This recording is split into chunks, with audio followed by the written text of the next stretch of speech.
Okay, we're playing loco, which means crazy in Spanish, and I hope this is not an indication of his chess. Yeah, we will have a look. Play this line. When you start, I mean, b6 is already not a good opening, but when you start making moves like this, it just doesn't help.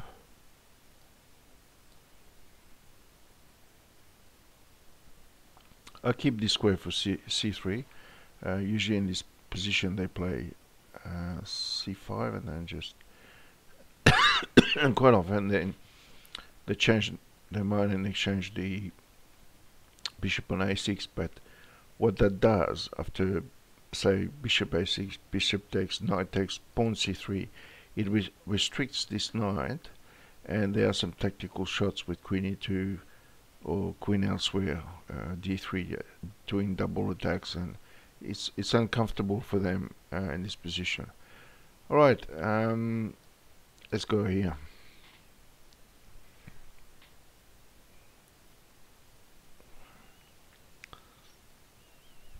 g5, silly move. Let's go in here.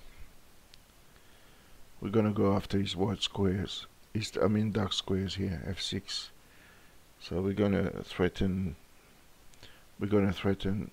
Yeah, I don't think that's gonna help him, because now we're gonna kick Mr. Knight from the center. Oh dear. Can we just? Could we possibly check pawn takes? What if he played?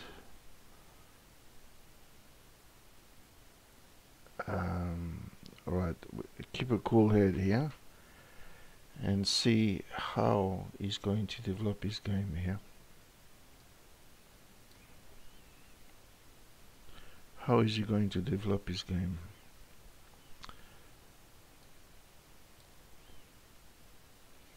Now what happens is if he takes here, we open the f file.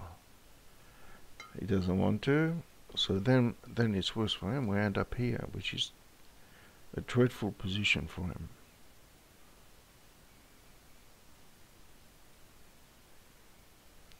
Rook here, so he doesn't even want to castle.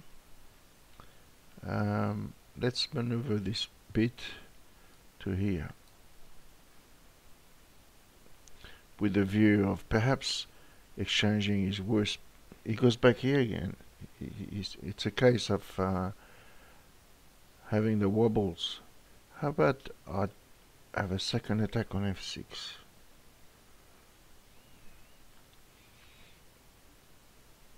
Okay, he plays back. How about I check this way? Eventually his position was always going to crumble. King here, I just take. The king is going to recapture. Can I ask this knight to make a decision about its future? He goes here, and then I have f4, which opens up massive lines onto his king, which is very happy to contribute. I'll just take en passant here, because then I'm going to actually take here, open up more. Knight takes. I just take the pawn here. I just have to be careful on the white diagonal. Yeah, that's quite potent. We're going to take this way, because in the end it's going, the knight in the center is actually quite strong. Can we take here? Can we play queen here? I'll just develop my pieces. Okay, he does this. I've given up trying to predict his moves, actually. That's why it's called loco, I guess. Check, king here. He gets another check. The problem is the number of defenders around the king. There's not many of them. And if he plays silly moves like this, we're going to check on e5 and he's done. like a dinner. Not a good performance, Mr. Loco.